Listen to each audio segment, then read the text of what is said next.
Réalisez votre rêve d'étudier en France avec PEF. PEF nanolotra ho anao teo ny fampalalam-baovao. Parcours études en France, Cap 3000 Anjar. 5G Batelma, des actualités uniques, dynamiques et renversantes dans le journal TV. De beaux projets pour des budgets serrés. Batimax, le partenaire des bons plans. Batimax, la qualité au meilleur prix. Nanolotra anao ny fampalalam-baovao. Réalisez votre rêve d'étudier en France avec PEF. PEF manolotra ho anao ny fampalalam-baovao. Parcours études en France, Cap 3000 Anjar.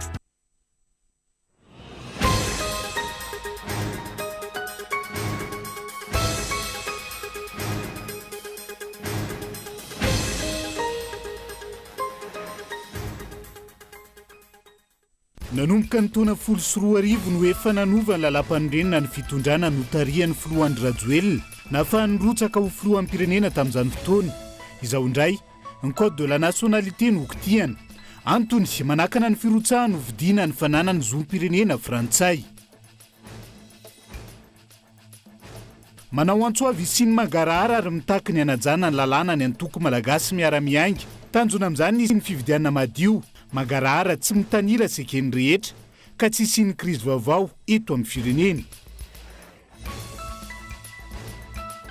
Sarotra ny hatanterahana amin'ny branchement mora na ny famatsian-jiro mora izay kasain'orinasa Jirama atao amin'izao fotoana hoy ny Paitoekarena. Ny tsy fampian'ny famokarany ity orinasa mpanjakany ity no isan'ny antony fahatapahan-jiro mampitaraina ny mpanjifa ka nampitrotraka ny olana ny mety ho firosona amin'izay. Ivoaka rahampitso ny voka-panadinana BEPC ho an'ny Cisco Antananarivo renivohitra. Hoy ny tompony andraikitra eo anivon'ny Cisco, raha toka efa namoaka izany ny faritra maro manerana nosy, ny fivoahan'ny valim-panadinana no ahitana, na ia tsara ny vokatra amin'ity taona ity na tsia. Manamafy hatrany antsony amin'ny fidirana ho mpikambana, eo anivon'ny tao hatrany Volodymyr Zelensky, filohan'ny pirenena Ukrainiana amin'izao andro faharoan'ny fihaonana tampony tanterahana any Lutiany izao. Eo ampelantanany taona ho avy ny Ukraine hoy filohany androany. Ny antsy prian'izay.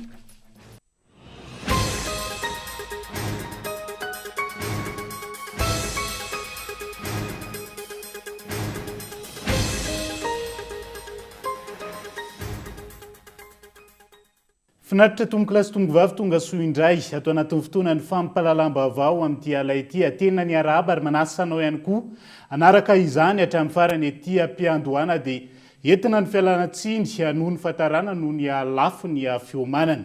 Etsika manokatra ny fampalalam-baovao amin'ity ala ity iompana amin'ny zom-pirenena nanany filoha ankehitriny Andry Rajoelina Tsany matoa andatsoratra amin'ity androany ity navoaka an-gazety iray.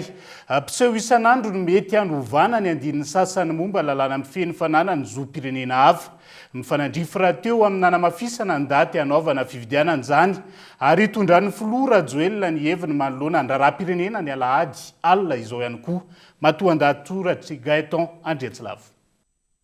Mampiavaka ny fitondram-panjakana ankehitriny ny filalaovana serasera amin'ny fomba fiasa nasongadiny tamin'ny gazety iray mpiseho isan'andro. Androany sy ny fanovana ny andininy sasantsasany momba ny lalàna mifeny fananana zom-pirenena hafa, tsisy biretsaka ary tsisy ny hevitra izany akory ireo nanana fahefana momba izany talohan'ny nalalàna fa manana zom-pirenena frantsay ny filoha ankehitriny Andry Rajoelina. Mazava be izany zao fa noho izay antony izay no tsy maintsy anovana ny lalàna. Izany hoe olona tokana no entina mikitika ny lalàna. Tsy naharesy lahatra ve ireo mpahay lalàna nitondra fanazavana fa tsy manana olana amin'io ny filoha Rajoelina. Tsy mampanaiky ny sain'ny vahoaka sy ny mpandinika raharaham-pirenena ve ny hevitra nentin'ny mpitondra tenin'ny governemanta sy ny mpanao politika sasantsasany mpanohana ny filoha Rajoelina ka tsy maintsy irosona ny fikitihana ny lalàna. Rehefa mby amin'izay mantsy tsy azo iodivirana intsony ary tsy maintsy ikena izay mivoakeo. Toa izay no azo ny pomba ny fitondrana antoka kokoa tsy avoatoatoana ny filoha ankehitriny. Raha ireo tatitry ny gazety mpiseho isan'andro iray io efa ampifamatorany eo sahady ny zava-misy any ivelany any ka tsy tokony ampisy olana mihitsy na manana zom-pirenena hafa azan'ny filoha Rajoelina. Asisiny akoa ny fikirakirana lalàna samihafa Mifandraika amin'izany tamin'ny fitondrana teo aloha dia ampanaiky amin'ny fomba rehetra ny vahoaka malagasy ny pomba ny fitondrana fa tsy olana mihitsy ny zom-pirenena frantsay ananany filoha ankehitriny Andry Rajoelina. Amafisiny eny amin'ny androm-panjakana mpanao lalàna izany. Mifanadrify indrindra amin'ny fanamafisana ny datim-pifidianana filohan'ny Repoblika ny alakamisy 9 Novambra 2024 avy izao ary itenenan'ny filoha Rajoelina amin'ny vahoaka malagasy io lahatsoratra mitanisa fanovana lalàna io.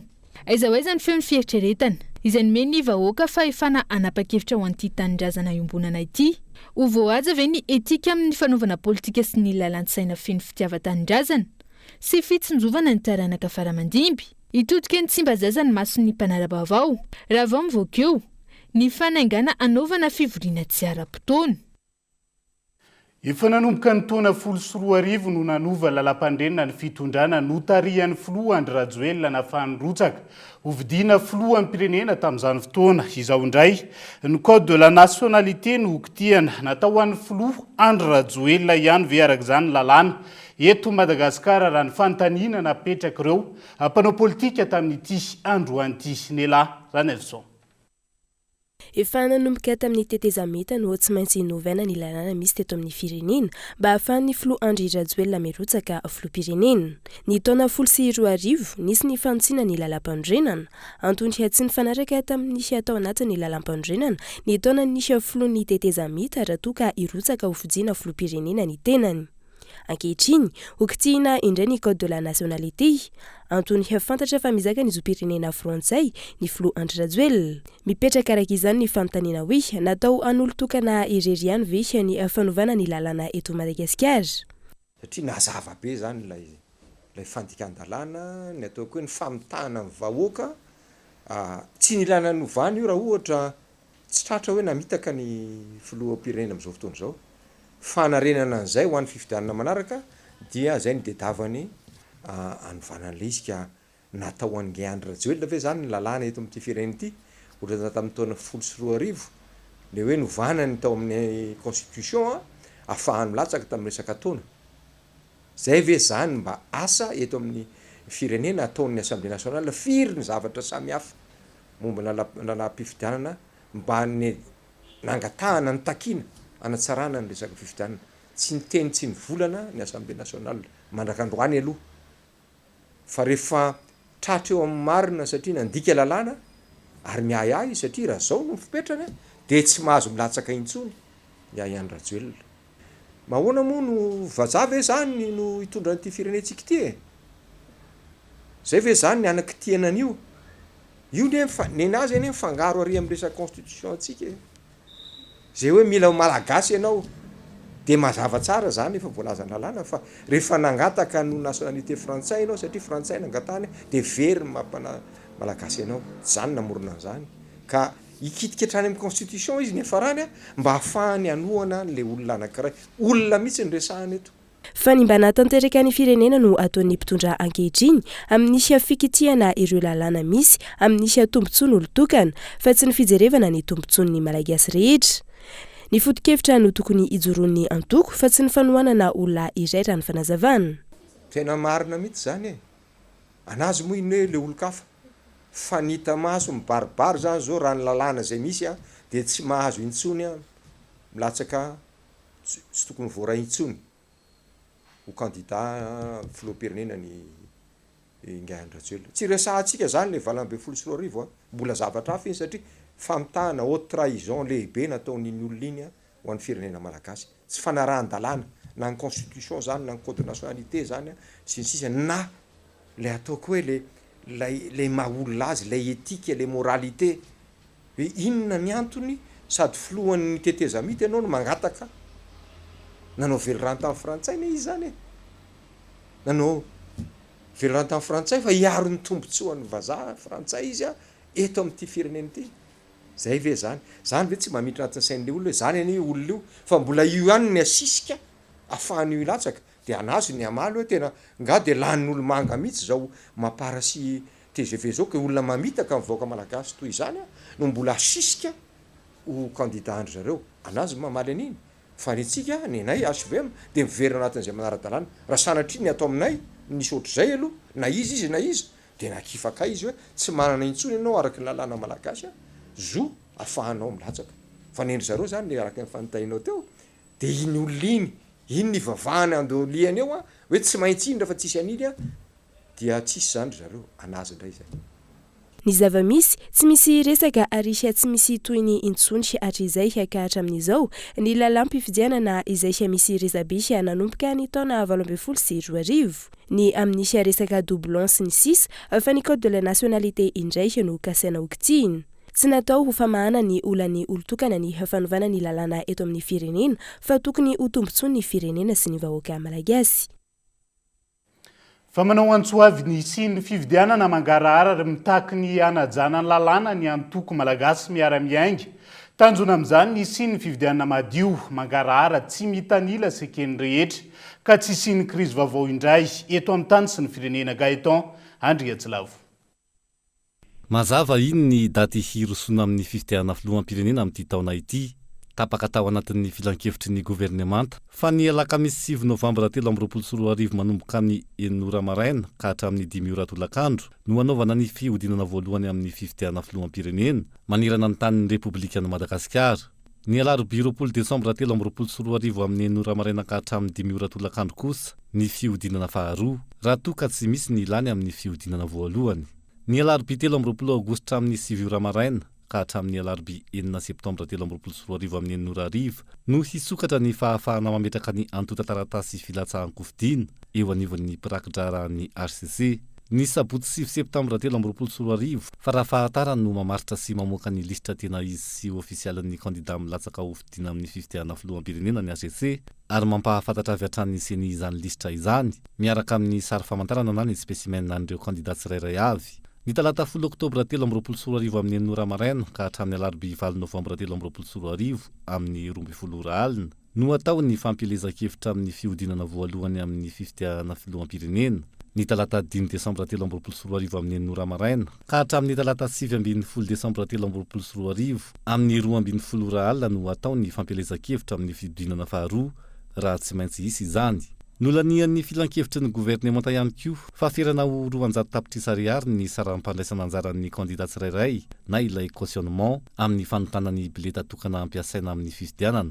Haverina amin'ny kandida kosa io sarany na cautionnement io raha mahazo 100 ny vato manan-kery izy amin'ny voka-pifidianana ofisialin'ny fihodinana voalohany araka ny avoakan'ny HCC. Mazava ireo hoy ny rehetra ary mazava ihany koa fa hiroso amin'ny fifidianana ho filoham-pirenena isika amin'ity taona ity. Na izany, manao antso avy hisian'ny mangarahara ary mitaky ny anazana ny lalàna manodidina ny fifidianana ny eo anivon'ny antoko malagasy miara-miainga raha nanontaniana ny heviny. Amin'ny antoko malagasy miara-miainga manokana dia efa ho herintaona zao no nangatahana ny amoahana n'io daty io fa nanapa-kevitra ihany ny gouvernemanta rehefa tratrany teriterin''ireo mpiara-miombonantoka rehetrarehetra manapirofo zany fa nisy tsy fahavononana teo amin'ny fanjakana amin'ny fanatanterahana n'ilay fifidianana ary tsapatsika eo amin'ny zava-misy eo anivon'ny seni izay na hatramin'izao ahany dia mbola tsy mipetraka tanteraka ny vola famatsiana io fifidianana io.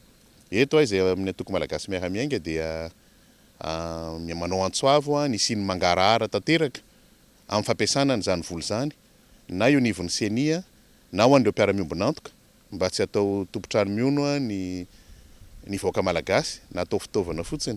Ary etsy an-daniny ihany koa tokony hajaina ny lalàna izay tsy voaja misy amin'izao fotoana izao na ny famorim-bahoaka na koa ny fanehoan-kevitra malalaka ka tsy maintsy vahanao anatin'ny fotoana fohy izany raha te-hanana fifidianana madio sy mangarahara isika ary manentana ny vahoaka malagasy rehetrarehetra tsy ho voarebireby intsony amin'ny tsy fanarahan-dalàna sy ny didiko fe lehibe fa mila faranana amin'izay ny fomba fitantanana tsy naomby teto nandritra ny 13 taona. Fifidianana madio sy mangarahara ny tanjona ka tsy tokony hisy ny tsy fanarahan-dalàna. Ny lalàna mifehy fifidianana izay tokony ho nisy fanovana saingy tsy nanaiky izany ny mpitondra fanjakana amin'izao fotoana. Tsy nanaiky nanovana io ny fitondrana amin'izao fotoana izao dia mazava ho azy tsy maintsy ho avy ny fifidianana hitsarana vahoaka azy amin'izany tsy nikiterina ny lalam-pifidianana io izay neritreretiny fa mety ho tombony ho azy fa kosa marika anehoan'ny vahoaka malagasy ny tsy fankatoavany ny fomba fitantanana nataony. Tsy lavorary io mety hiteraka olana io fa dia tompony andraikitra amin'izany izy raha ohatra sanatria tonga amin'izay fa miantso ny voaka malagasy anasazy zay tsy nanara-dalàna amin'ny alalan'ny fifidianana. Entanina araka izany ny vahoaka malagasy handray anjara ka mitany adidiny amin'ny fifidianana izay ho filoham-pirenena hitondra ao anatin'ny 5 taona manaraka. Ny fifidianana ihany no ahafahana mitsara sy mametraka ny tena safidim-bahoaka. Tahorian'ny famoahana ny datim-pifidianana androany nanatitra tolo-dalàna teny anivy ny anteny mera-pirenena ny solotena ny Antoko Arema. Tolo-dalàna izay entina hanatsarana ny fifidianana sy tsy hisiny ny fangalarabato mandritra ny fifidianana izay ho tanterahana eto amin'ny tany sy ny firenena Nelahy. Ranevson. Ny tsy fahatombanany ny avoka-pifidianana izay tsy eken'ny rehetra no olana teto amin'ny firenena. Tahoriny ny famoahana ny datim-pifidianana nanolotra tolo-dalàna teny anivy ny anteny mera-pirenena ny solotena ny Antoko Arema androany.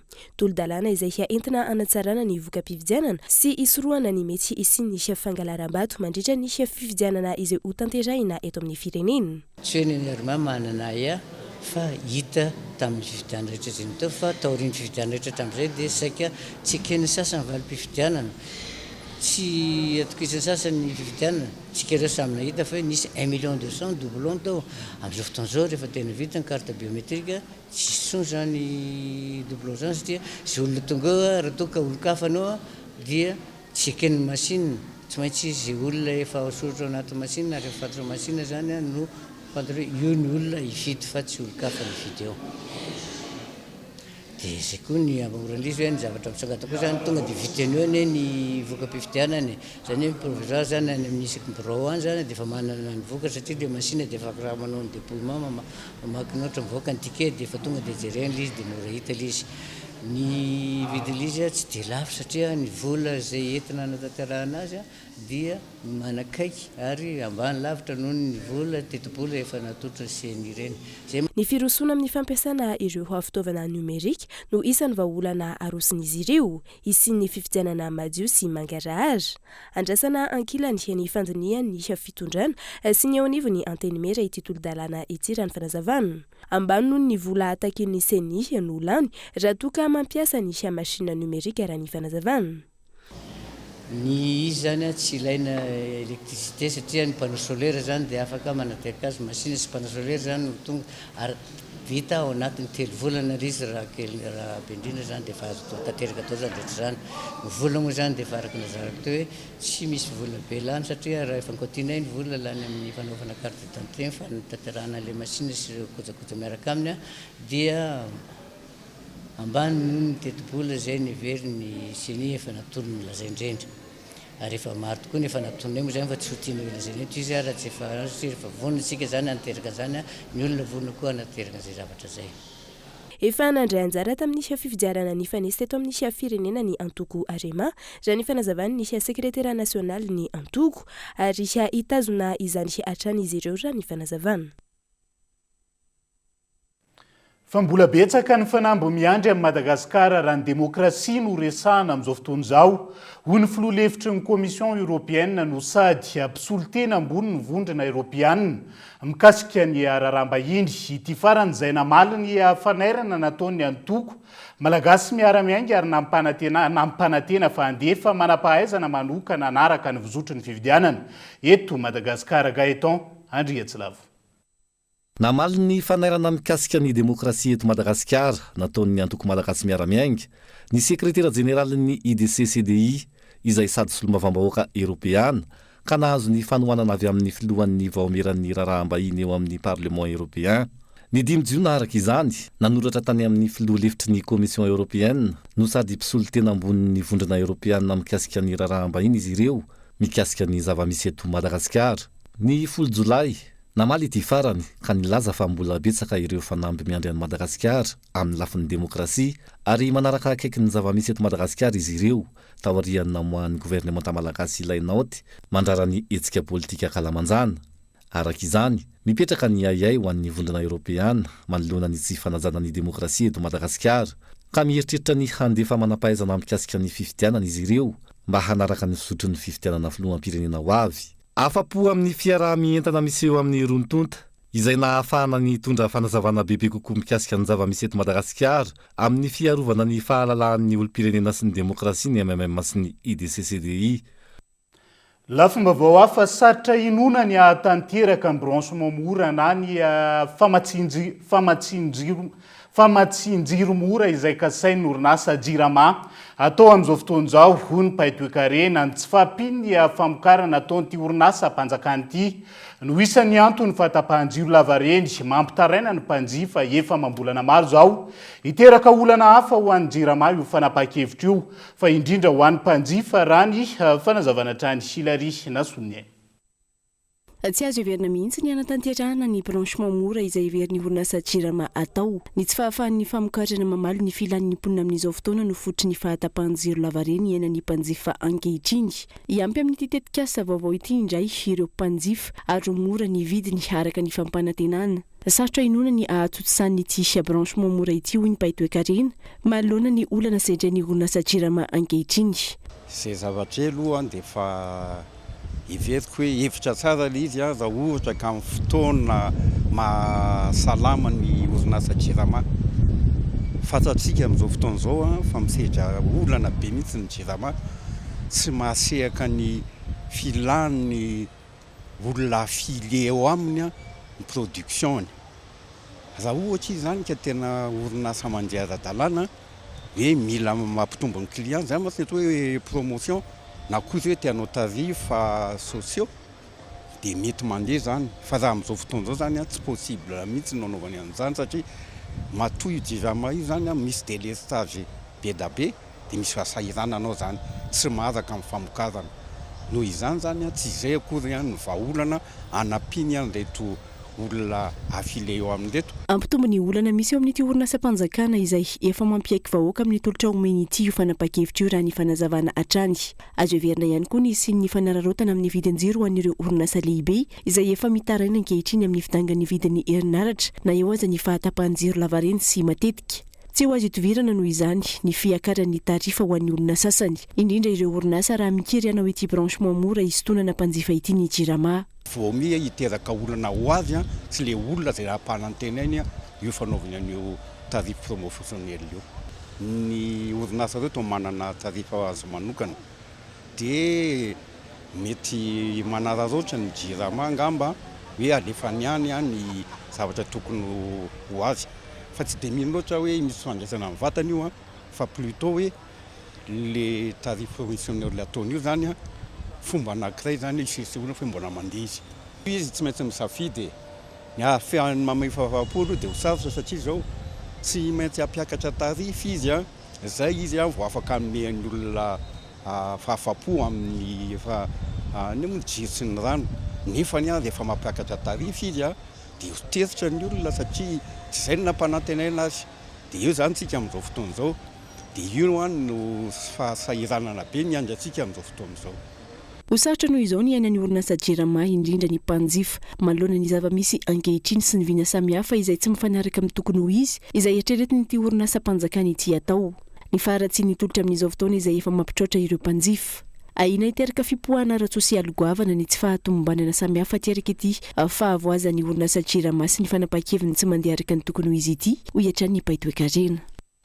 Ao anatin'izay vaovao mandidina ny Jirama zay hatrany dia mitombo hatrany ary tafiakatra hatrany amin'ny 7 ora isan'andro ny fahatapahan-jiro. Ao Toliara amin'izao fotoan'izao ka mampitarainy ireo mponina ny antoerana indrindra ireo miasa sy mivelona amin'ny fampiasana ny herinaratra velotaraina araka izany ny mponina noho ny fatiantoka sy ny fahasimban'ny fitaovana izay manamafy ny fahasahiranana efa misy vokatry ny tsy fisian'ny asa any antoerana kolo Toliara.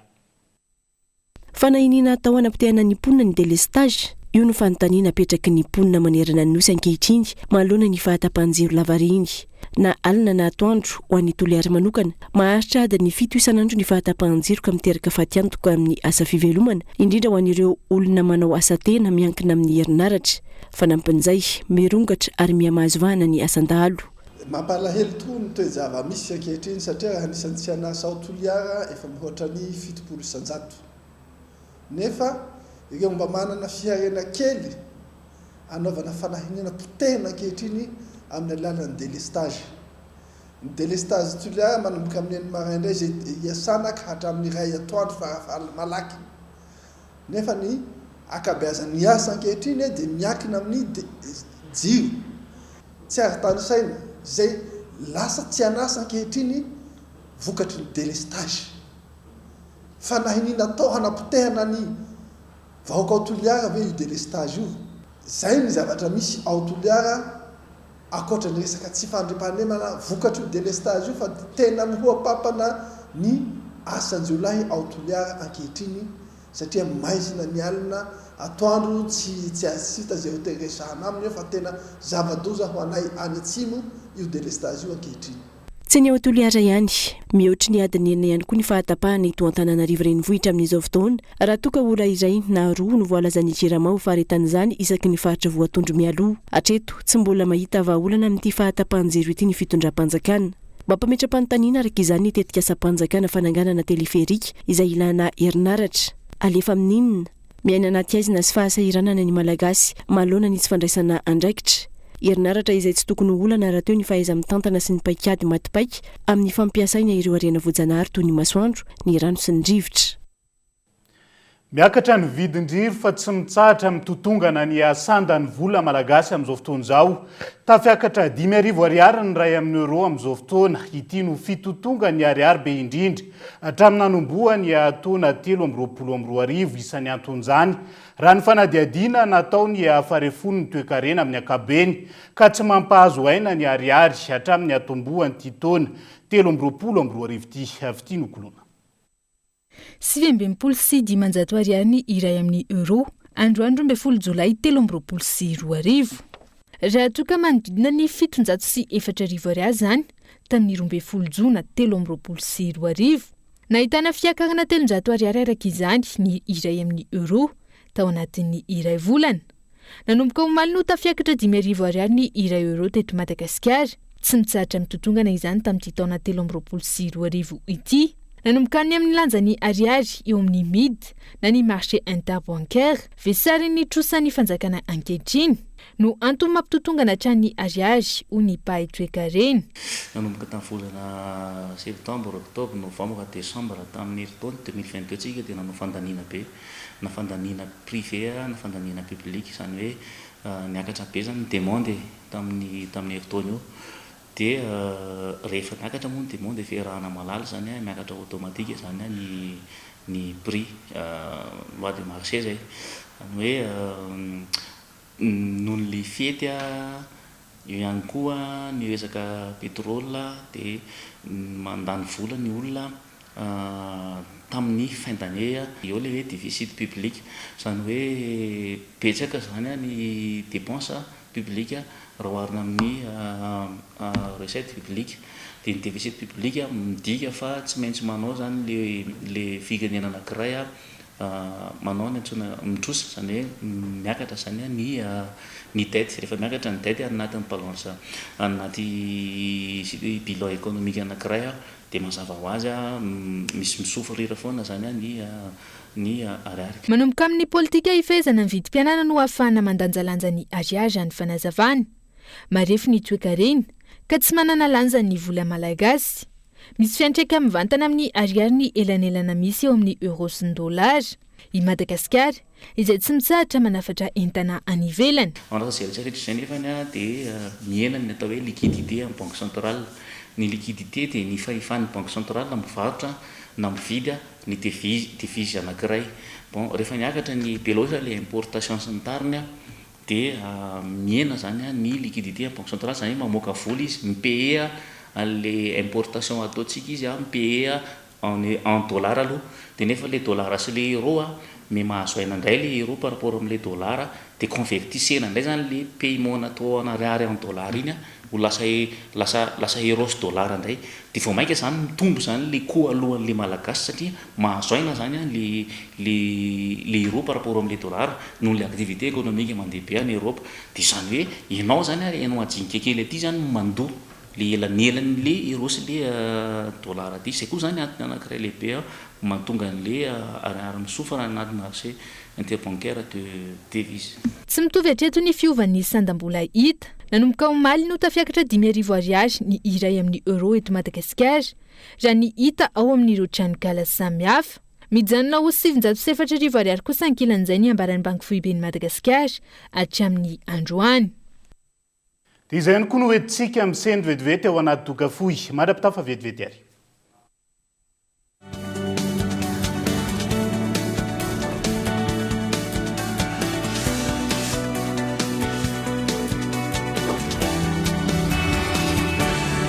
Tombola Somaro 10e édition Paris mazahoa fiara vaovao be moto VTT ary loka maro be tsotra ny fandraisana anjara alefaso SMS amin'ny 038 88 811 11 ny hoe Somaro espace non complet anarana feno SMS ray 1000 ariary fandefasana SMS illimité ka mandesa anjara hatramin'ny 11 août 2023 ho avy zao misy fisaliana isaka ny telo herinandro miaraka amin'ny Telma izaragna voyage tout frais payé à Nosy mandeha festival Somaro karakory Paris.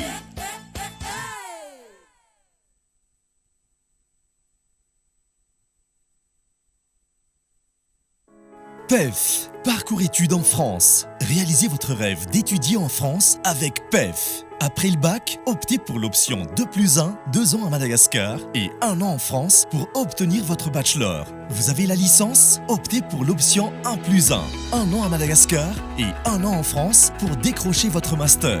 Plusieurs filières et spécialités dans 2 prestigieuses écoles en France. Le groupe EMA et l'Omnes Éducation. Parcours études en France. Cap 3000 Indjar. Contact 038 45 085 85 020 85 085 85. Financez vos études avec le crédit PAC étudiant de la BNI Madagascar.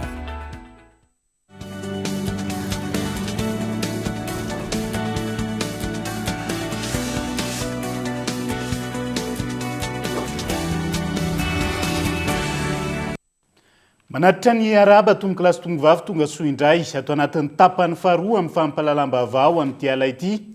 Isan'ny tarantsika izay mahantra ambony arena ny vahoaka ao amin'ny distrika Anambilobe. Vokatry ny tsy fahaiza-mitantany mpitondra amin'izao fotoana izao ny fanjakana Fohibe hatrany no atompon'ny fanapahan-kevitra.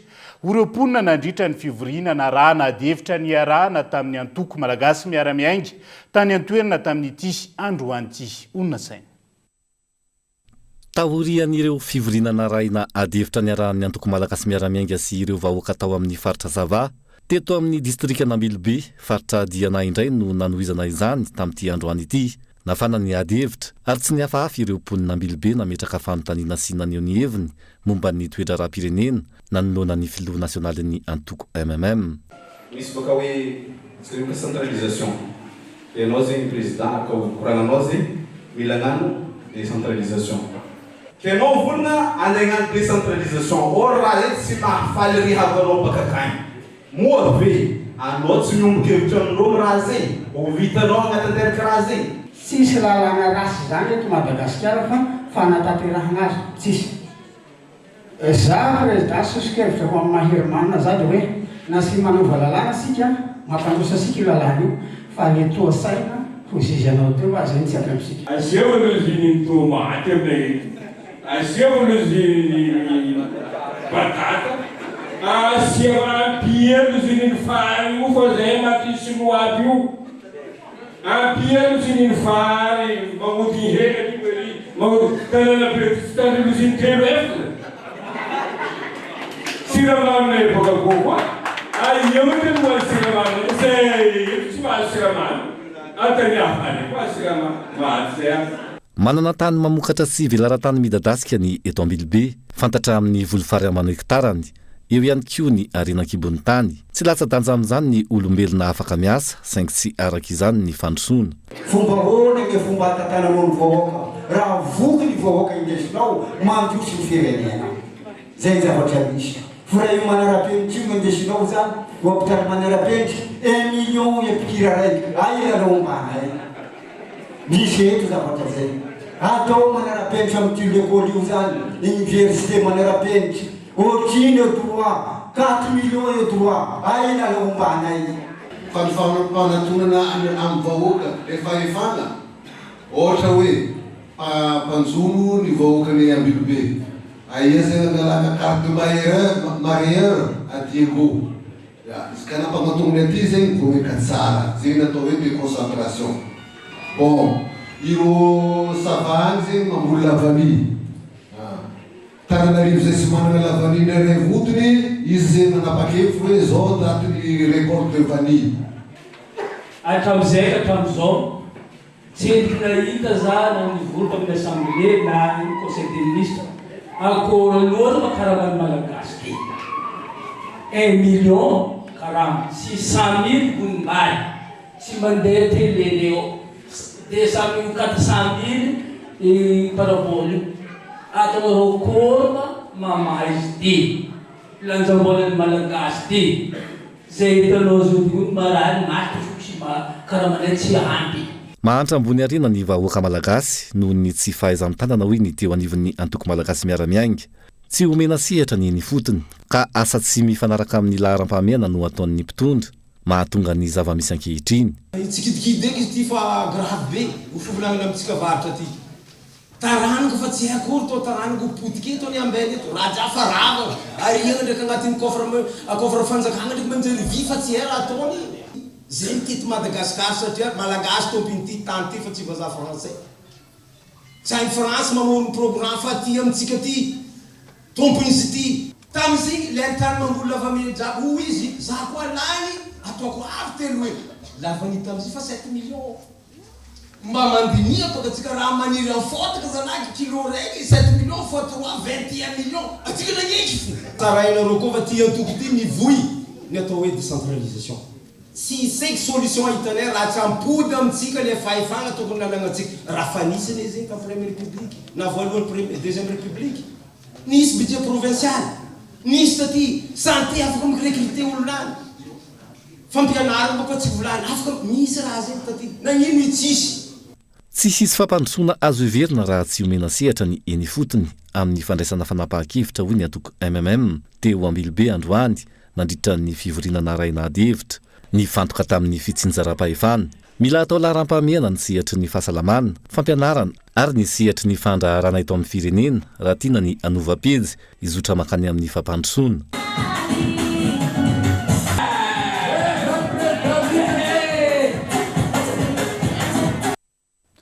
Fantoto eto Antananarivo renivohitra ny feonambe ny FFKM ahafahana mametraka ireo andromaso izay anaramaso ny vozotra ny fividianana ho tanterana eto amin'ny tany sy ny firenena amin'ity taona 2024 ity. Nahitana solotena avokoa ireo antoko politika sy fiarahamonim-pirenena maro ankoatra ny atoko pomba ny fitondrana. Ny lafin'ny politika sy ny raharaham-pifidianana, ny raharaha anatin'ny FFKM sy ireo izay endrika ho entin'ny FFKM manaramaso ny fifidianana ary ny lafin'ny sosialy sy ny lafin'ny ekonomika, ny lafin'ny fanabeazana, ny fandriampahalemana sy ireo izay mahakasika ny fiainan'ny vahoaka amin'ny ankapobeny, ireo androany no isan'ny lohahevitra nakany FFKM anko-kevitra avy amin'ireo mpiantsehatra maro samihafa navondrana tanaty komisiona misa 3 hoentina hiatrika ny feonambe nasionaly izay ho tanterahana izy ireo ny farany volana aogositra ho avy izao. Nandray anjara mavitrika tamin'io anko-kevitra io ireo mpiantsehatra samihafa.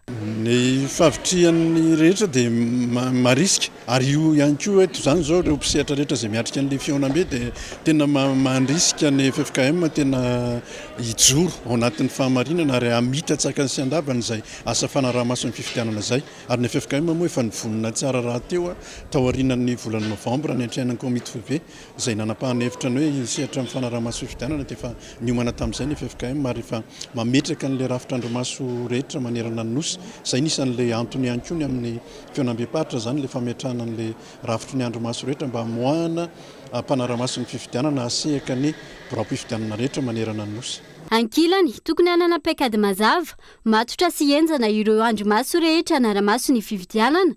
Eo ihany koa ny tokony hijerena ireo olona milasaka hovidiana mba hisorohana ny fandikan-dalàna, tahaka ny fizakany filoham-pirenena zoam-pirenena frantsay, hoy ny teo anivon'ny malagasy miara-miainga na ny MMM. Efa tongotra amben-dakana izy ity. Ny zavatra tena tenenina zany dia tokony hanana paikady mazava be, paikady matanjaka ary paikady entitra sy matotra izay rehetra manao andromaso mijoro fa tsy ny FFKM ihany. Be dia be manao andromaso na société civile na ny atoko politika na ny FFKM na ny karazana fikambanana rehetrarehetra io dia efa mihevitra fa ary mieritreritra fa hanao andromaso amin'ity mba ho fifidianana tena anjakan'ny fahamarinana amin'izay. Amin'ity indray mandeha ity no hitondrantsika ny raharaha. Dia izay zany no hevitra avokato zao raha ny hevitry malagasy miara-miainga tokony manana izay paikady tena mahomby matotra sy enjana zay ary indrindra tena matanjaka ireo rehetra manao andromaso amin'ny fanarahana ny fifidiana zay ny voalohany. Fa ny faharoa dia efa tokony hojerena ihany koa ny amin'ny hoe olona tahaka an'izy amin'ny mahazo milatsaka satria mandeha ny resaka teo tamin'iny resaka hoe double nationalité iny amin'ity ndray mandeha ity za tsy miresaka ny filoham-pirenena amin'izao fotoana izao irery fa izay candidat rehetra izay milatsaka ao dia efa tokony ho anaovana fanadihadiana lalina fa sao dia efa tratran'ny ohatr'izao indray voataitra daholo fa vao miditra na ny resaka dossier na nina tokony anaovana fikarohana sy fanadihadiana hoe izavo ny mety manana an'izany double nationalité zany fa tena zava-doza ho an'ny firenena io zavatra tsy azo ekenina mihitsy io hoe double nationalité io filoham-pirenena tsy azo atao zany. Zay zany anisan'ny hevitra anankiray koa tena voizina amina fionana tahaka an'izao fionam-be tahaka an'izao. Ankoatran'izany moa dia efa mandeha ny resaka momba ny hoe ahoana ny mety hitondrantsika ny firenena rehefa ao aorianan'ny fifidianana ho an'izay olona mitondra sy ny anio be dia be ny resaka sy ny hevitra mitsidika sy miseho ao izay mbola eo am-pidia-kevitra moa amin'izao fotoana izao. Jeivana efa nahazo alalana nanomboka ny 7 aprily 2022 ny andro maso FFKM tanjona amin'izao fionam-be sy fakana hevitra izao ny ananana tota-kevitra hiatrihana ny fifidianana ka ho fifidianana madio magarara sy eken'ny rehetra no tanjona. Fa tsy anaikatra amin'ny farany fikasana nakatona ny fiangonana Jesosy mamonjy ao Ambobary Ambositra Ropino rehetra ao amin'ny faritra Moronmania amin'izao fotoana izao tsy ekena ihany koa ankoatr'izay ny herisetra kasaina tao ampitandrina ny antoerana Ropino izay voro marobe tao am-piangonana nampitseo izay tsy fankasitran'izay. Miamafy ny dizadisa eo anivon'ny fiangonana Jesosy mamonjy manerana ny nosy amin'izao fotoana. Taoriana ny zava-nitranga tetsy Ankorondrano nandritry ny hetsika nanamarinana ny 40 taona ny fiangonana herinandro vitsy-lasa ny toy tany Antsiranana ny olana ny fiandohan'ny volana Jolay ary izao misy mikasa nakatona ihany koa ny fiangonana ao Ambobary Ambositra. Tranga izay tsy ekena hatramin'ny farany hoy ireo mpino. Reto zany ny mpino ato amin'ny fiangonana Ambobary ato Ambositra. Miray fo, miray feo, miray hevitra, miray saina fa manohitra tanteraka ny fikasan'ny zareo mpiaradia pasteur Remos ny solombavam-bahoaka amin'ny fanakatonana sy ny amboletra sy ny herisetra tena atao amin'ny fiangonana tonga hatrany amin'ny natao hoe na isy raha mandrika azy vonona izay reto hiaro ny fiangonana hatramin'ny farany, hiaro ny fotom-pampianarana, hiaro ny fahamarinana hatramin'ny farany ka tsy hemotra na inona zavatra mety hitranga. Niray ina tamin'ireo mpino ao Ambobary Ambositra avokoa manoloana ny raharaha ireo mpino avy amin'ny faritra Moronmania. Ankoatra ny fikasana anakantona amboletra ny fiangonana, toerana hatramin'ny farany ihany koa hoy izy ireo ny fikasana anao herisetra amin'ny mpitandrina ao an-toerana. Zahay mpino Jesosy mamonjy rehetra ato amin'ny faritra Moronmania foibe paritra Ambositra Jesosy mamonjy Ambobary Ambositra dia manohitra ireo fanjakazakana na hoe amboletra herisetra izay kotrehin'ny pasteur Raymond sy ny namany izay mikasa ny anakatona ny fiangonana Jesosy mamonjy Ambobary Ambositra ary hanao herisetra amin'ny pasteur Botomarina izay mpitandrina eto izay tsy ekeny lalàna ary tsy fanaraka amin'ny satan'ny fiangonana Jesosy mamonjy izany zavatra izany. Ankoatra ny mpitandrina iray izay fototry ny olana sy ny fizarazarana ireo mpino eo anivon'ny fiangonana amin'izao fotoana misy dia tanana solombavam-bahoaka iray ihany koa ny savorovoro eo anivon'ny fiangonana Jesosy mamonjy ankehitriny ka tsy azo ekena hoy ireo mpino. Nanomboka androany tao amin'ny fiangonana FJKM ka mafa vato fotsy Antsirabe ary aritra 3 andro ihany koa ny fampiofanana. Ireo katekista manerana Madagasikara avy amin'ireo synody paritany efatra eo anivon'ny fiangonana FJKM. Tonga tany an-toerana ny loholona Madagasikara avy amin'ny antoko malagasy miara-miaingana notronyizay fotoan-dehibe izay Andry Nirina Randriamiarsoa Kolo Antsirabe. Mpiofana katekista manodidina ny 700 mahery avy amin'ireo synodam-paritany 4 manerana ny Madagasikara ao anatin'ny fiangonana FJKM no tonga miofana eto amin'ny renivohitry ny Fatrovakinankaratra andro hafa 12 ny volana Jolay 2024.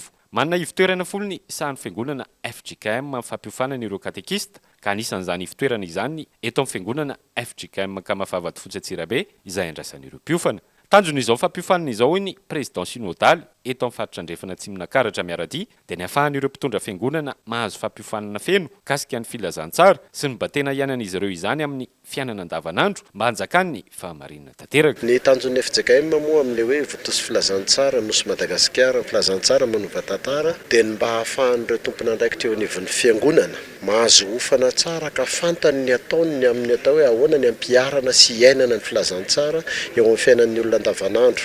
Izay misy lalana efatra tsara izy eo dia mahakasika ny fiainam-piarahamonina na ny fiainam-pianakaviana dia ny tontolo iainana dia ny fampamokarana ary ny hay fitantanana ny maha olona sy ny fananana ary ny vola mba handeha araka ny sitrapon'Andriamanitra. Tsy azo afenao anatin'ny rindrina efatra ny filazantsara fa hozaraina eny tontolo eny mba handehanan'ny olona amin'izay fahamarinana izay to. Tonga tetỳ toerana nanome voninahitra izao fotoan-dehibe izao ny lohan'ny Madagasikara izay voafidy tato anatin'ny faritany Antananarivo avy amin'ny antoko malagasy miaramiainga. Fa meno tanteraka ny fiangonana sy ny firenena hoy izy amin'ny famolavolana ny olom-pirenena vanona indrindra fa ny ara-panahy izay andraikitra ny fiangonana tanteraka ary mifampiankina amin'ny fampandrosoana ny firenena izany. Mba tsy ilazaina hoe motsy tena andraikitra ny move ny fampandrosoana ny firenena, andraikitra ny fanjakana ny vatana ny mamona vola ny firenena, andraikitra ny fiangonana ny mamona vola ny vatana dia ny olona manontolo izany fijoroana amin'ny fahamarinana, fandraisana andraikitra fifanampiana fahafoizana ireo rehetra ireo dia fezy amin'ny teny hoe miaina fitiavana. Zava-dehibe ny fampandraisana anjara rehefa sy ny tsiraray amin'ny alalana fitsinjaram-pahefana mahefa. Ny fanabeazana ny fototra orenan'ny fampandrosoana famolavolana eo firenena maritra ara-panahy ary ara-kolotsaina malagasy mba tsy hoe eto amin'ny firenena intsony ilay teny hoe Madagasikara manana olomanga fa mahantra olona maro. Arak'izany dia aritra 3 andro ity fampiofanana ireo katekista eo anivon'ny fiangonana FJKM manerana ny Madagasikara ity izay atao eto amin'ny FJKM Kamafavady Fotsatsirabe. Tontolon'ny fampianarana ivoaka rahampitso ny avoka-panadinana BEPC ho an'ny Cisco Antananarivo renivohitra. Hoy ny tompon'andraikitra eo anivony Cisco Ratoka Efa. Namoaka izany ny fahatramamy manena nosy amin'izao fotoan'izao ny fivoahan'ny valim-panadinana no ahitana na hiatsara ny vokatra amin'ity taona ity na tsy. Efa hifarana ny fitsarana ireo taratasy-panadinana BEPC ho an'ny Cisco Antananarivo renivohitra ary vinavinana ivoaka rahampitso raha ny fanadihadina natao. Ny 8.9 isanjato ny asa no efa vita hoy ny eo anivon'ny Cisco izay nanamafy ihany koa io fivoahan'ny voka-panadinana rahampitso io. Rarivo izay raha alina mamoaka ny valan'ny BEPC ho Antananarivo renivohitra. Maninona moa no hoe izao vao amboakan'ny BEPC any Talavila izay satria raha mihoatra amin'ny Cisco rehetra eto Analamanga ny Cisco Antananarivo renivohitra no be effectif indrindra noho izay fampiatsan'ny effectif izay no mampatonga ny valim-panadinana tara mihoatra ny endry zareo fa raha araka ny zavatra fanambarana tamin'ilay ministra tamin'ny tapabolana dia nanambara izy fa eo amin'ny tapabolana eo farafahaelany no mivoaka ny BEPC raha izay fanambarana tamin'ilay ministra izay dia mivoaka aloha ny BEPC teto Antananarivo renivohitra. Hatreto raha ny loharanom-baovao azo Cisco misy enina manerana ny nosy no efa namoaka ny voka-panadinana BEPC 324 raha ny hita tamin'ireo faritra sasany ny enany taham-pahafahana fanadinana tamin'ity taona ity raha mitaha amin'ny taon-dasa. Ohatra amin'izany ny tao amin'ny Cisco Morafenibe, Faratsio, Ambohidratrimo, Beloa sy ny maro hafa. Andrasana ny mety ho vokatra ho an'ny Antananarivo renivohitra ka ho hitana ny tombony tahapahafahana tamin'ity taona ity na tsy. Antony maro no mety ahatonga izany raha ny fanehoan-kevitra voaray. Variana amin'ny fanampiana, ireo ray aman-dreny no ny asarotry ny fiainana, tsy mifantoka amin'ny fianarana ny mpianatra, alaviran'ny toeram-pianarana, noho ny tsy fahampian'ny foto-drafitrasa sy ny sisa. Tokony ho jerena ihany koa ny fari-pahaizan'ireo mpampianatra sy ny mpanabe. Lafomba vao hafa mpiarina manomboka androany ao amin'ny commune Ambonivohitra Mahajanga ny Sazy sy ny Lamando ho an'ireo izay mandika ny lalàna sy ny sata amin'ny feny fahadiovana sy ny fanadiovana izay napetraky ny commune any an-toerana Anja Robert Kolo Mahajanga. Miatra eto Mahajanga tapitanana manomboka ny talata 12 ny volana Jolay ny fampiarana ny Sazy ho an'ireo izay mandika ny lalàna sy ny sata amin'ny feny fahadiovana sy ny fidiovana izay napetraky ny commune Ambonivohitra Mahajanga na ilay antsoina hoe Chacum. Tamin'ny taona 2024 raha ny fanazavana voaray dia nitombo ny trangana fandikan-dalàna eny anivon'ny fiarahamonina sy amin'ny fiainana andavanandro amin'ny resaka fahadiovana sy ny fanadiovana io, ka nisy noho izany ny fampahafantarana ireo Sazy sy ny Lamandy mifandraika amin'izany. Miisa eo amin'ny 130 eo ireo infraction courante ary mizara tematika 4 dia ny fandikan-dalàna izay hitantsika eny amin'ny toerana iombonana, hitantsika eny anivon'ny tsena, hitantsika eny anivon'ny toeram-ponenana ary ny mahasamihafa antsika amin'ny grande ville hafa izay marihana fa efa samy manana ny sata amin'ny feny fahadiovana sy ny fidiovana dia ny fananantsika ny torapasika dia ireny tranga fandikan-dalàna sy tsy fanajana ny fahadiovan'ny torapasika ireny. Ka zay moa natao teto androany fampafantarana antsika an'ireo infraction courante reo sy ny Sazy izay mifandraika amin'izay sy ireo izay ataontsika hoe tompon'andraikitra voalohany eto anivon'ny commune anatanteraka an'izany fampiarana ny code d'hygiène et d'assainissement zany, ao ny agent verbalisateur, ao ny BMH ary isy ihany koa ny fiaramiasa miaraka amin'ny fokotany. Manodidina ny 520 ariary ka hatramin'ny 500 ariary ny Lamandy ho an'ireo izay tratra. Ohatra amin'izany, R1 ariary raha tratra manary fako amin'ny toerana tsy tokony anariana fako. 3 ariary ny Sazy ho an'ireo mivalan-drano sy mangery ankalamanjana. 500 ariary kosa no alohan'ireo izay mandika ny lalàna mifeny tapage nocturne na ny fitabatabana amin'ny alina. Santonany ihany ireo fa ny tanjona dia ny anovana ny toe-tsainy tsirairay amin'ny fanajana ny fahadiovana, ny fanajana ny fiarahamonina sy ny manodidina ka mba hipetraka hatrany ilay hoe Mahajanga madio, Mahajanga mahatamana, Mahajanga mahasalama.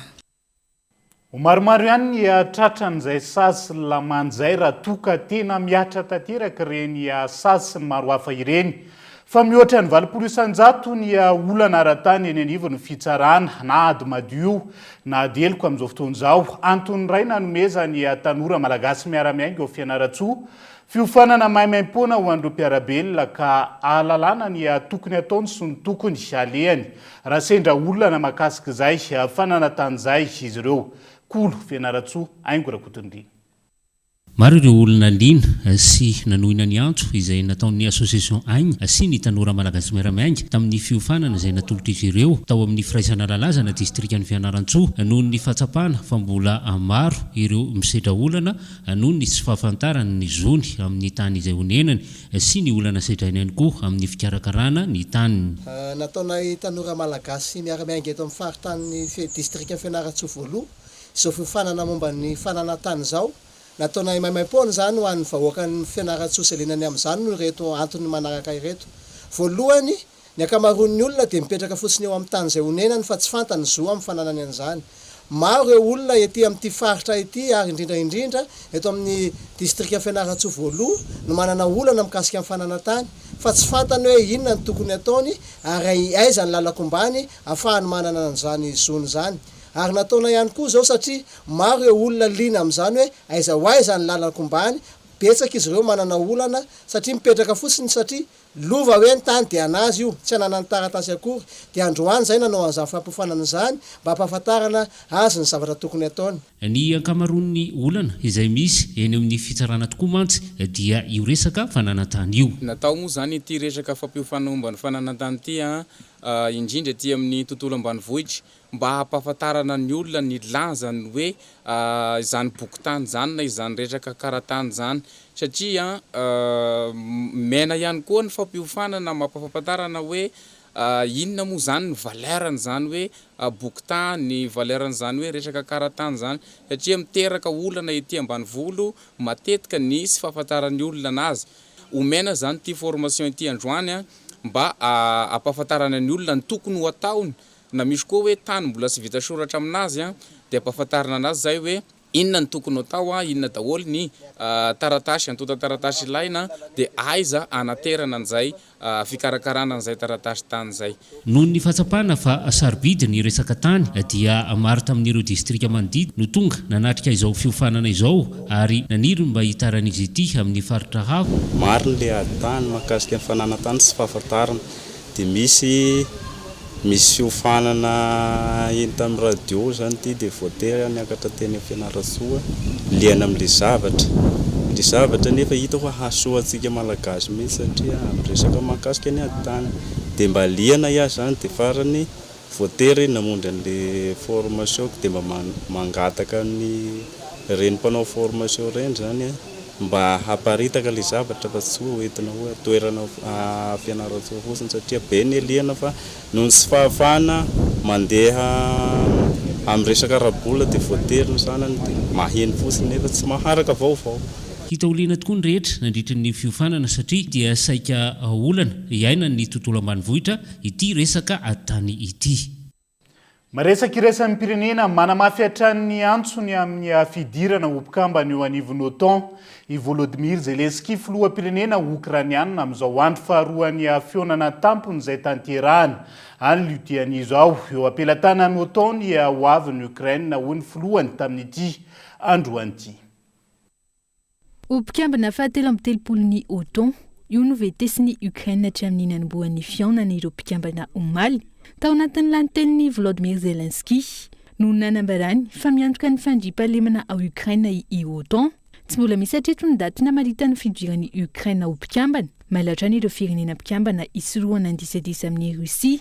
Isan'ny fanapakevitra niraisana ankilan'izay ny fepetra hidiran'ny Ukraine ho mpikambana izay amoraina kokoa misy ny fampanantenana fanampiana manodidina ny 500 tapitrisa euro ho an'ny Ukraine ho fanampiana aratafika azy ireo. Ny fanakaraka izany ireo mpikambana eo anivon'ny G7 amin'ny fanomezana tosika ho an'ny Ukraine mandritra izao fionana izao.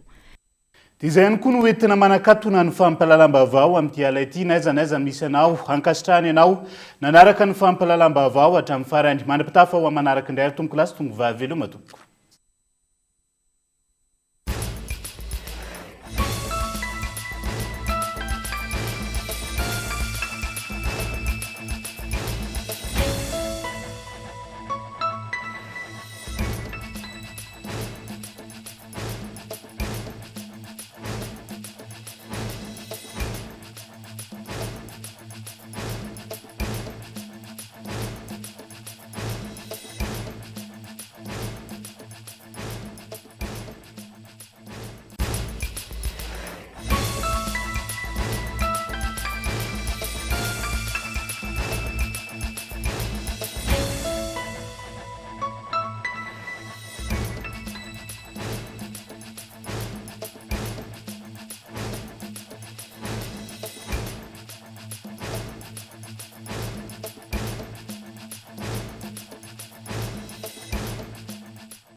Réalisez votre rêve d'étudier en France avec PEF. PEF nanolotra ho anao teo ny fampahalalam-baovao. Parcours études en France, Cap 3000 Anjar. De beaux projets pour des budgets serrés. Batimax, le partenaire des bons plans. Batimax, la qualité au meilleur prix. Vous a présenté Ni Vavo. 5G Batelma, des actualités uniques, dynamiques et renversantes dans le journal TV.